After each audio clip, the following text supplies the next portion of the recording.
और कोई भी आचार्य गुरु महामंडलेश्वर जी यदि हमारे सिलेबस के आधार से यानी हमारे पवित्र सदग्रंथों में वर्णित ज्ञान को हमें बता रहा है तो वो ज्ञान है सही। और जो इन पवित्र सदग्रंथों में वर्णित ज्ञान के विरुद्ध ज्ञान दे रहा है, अर्थात जो सिलेबस से बाहर, पाठ्यक्रम से बाहर कोई टीचर, कोई अध्यापक पढ़ा रहा है, तो वो उसका ज्ञान सही नहीं है, उसका ज्ञान सिलेबस अनुसार नहीं है, पाठ्यक्रम के अनुसार नहीं है।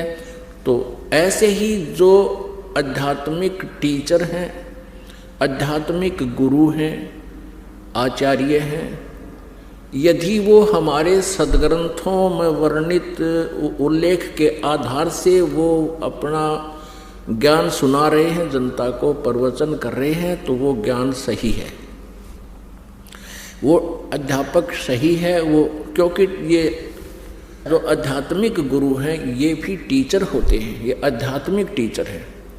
और हमारा सिलेबस है ये पवित्र सदग्रंथ, इनमें वर्णित विधि और ज्ञान को जो टीचर अर्थात जो आचार्य गुरु हमें बता रहा है तो वो टीचर सही है, वो आचार्य है। और जो हमारे सदग्रंथों के विपरीत ज्ञान दे रहा है उसको लोक वेद कहते हैं। वो लोक वेद मीन उसका सेल्फ मेड दंत कथा, तो वो ज्ञान निराधार होता है।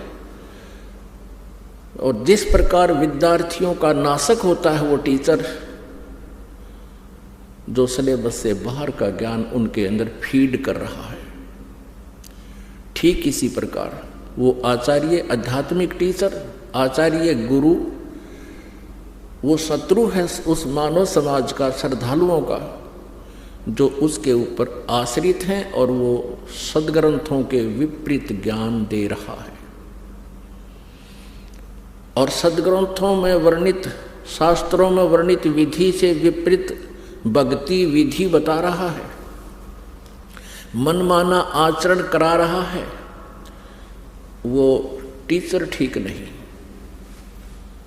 वो आचार्य ठीक नहीं, वो शत्रु है आप जी का। अब ये निर्णय करना पड़ेगा कि कौन आचार्य ठीक ज्ञान दे रहा है और कौन गलत दे रहा है। श्रीमद् भगवत गीता अध्याय नंबर 16 के श्लोक नंबर 23 और 24 में स्पष्ट किया है गीता ज्ञानदाता ने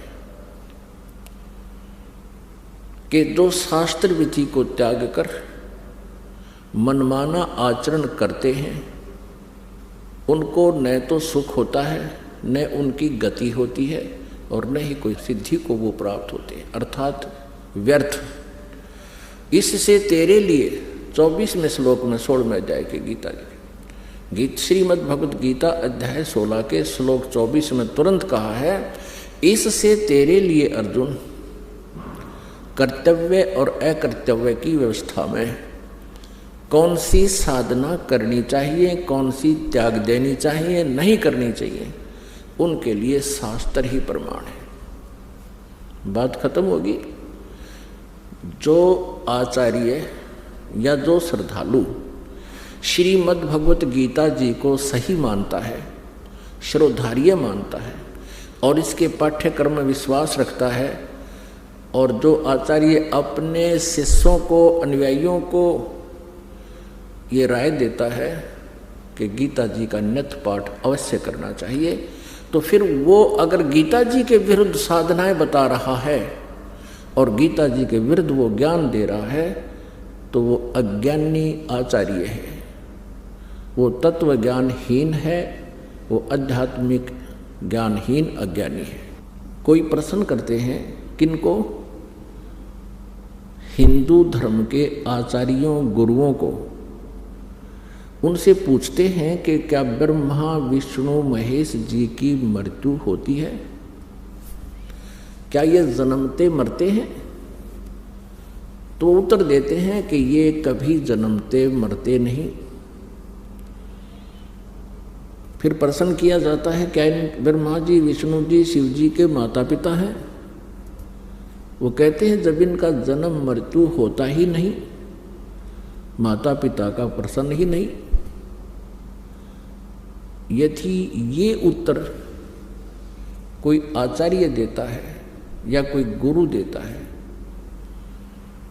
वो अज्ञानी व्यक्ति है, वो लोक वेद सुना रहा है, वो दंत कथा सुना रहा है और इन भोली श्रद्धालुओं को, इन विश्वासियों को, या जो उस पर विश्वास किए बैठे हैं उसको, उस अज्ञानी को और संत आचार्य मान कर बैठे हैं, उनका जीवन नाशक है। ईसा मसीह जी ने कहा था जनता को, श्रद्धालुओं को, कि तुम जिनको गुरु मानते हो वो गुरु नहीं है, उनके पास आध्यात्मिक ज्ञान नहीं है। वो तुमसे इतना मीठा बोलते हैं, तुम उनको एक नेक व्यक्ति मानते हो, लेकिन वो तुम्हारे जीवन के खाने वाले राक्षस हैं। जैसे तुम उनको भेड़ मानते हो, वो भेड़ के रूप में भेड़िया है। और इसी बात का दुख माना था उन दुष्ट नकली गुरुओं ने और उस महापुरुष को मौत के घाट पहुंचवा दिया। जनता को सत्य से परिचित नहीं होने दिया। अब वो तो 2000 वर्ष पहले की बातें हैं। अब समाज शिक्षित है। इन नकलियों की दाल अब गलेगी नहीं। सदग्रंथ हमारे पास हैं और सदग्रंथों में हम इन तथ्यों को जब देखेंगे, फिर उन नकली गुरुओं को धिक्कार देंगे कि जुबान बंद कर लो, बस बहुत हो लिया तुम्हारा। अभी तक इन श्रद्धालुओं को अपने ही सदग्रंथों की जानकारी नहीं है। किसी भी पवित्र धर्म के श्रद्धालुओं को अपने धर्म के सदग्रंथों की जानकारी नहीं है। वो हमें क्या संदेश दे रहे हैं? उनके गुरुओं ने जो भी लोक वेद सुनाया है उसको उन्होंने शास्त्र वाला ज्ञान मानकर शिरोधार्य कर रखा है। वो बिल्कुल व्यर्थ है।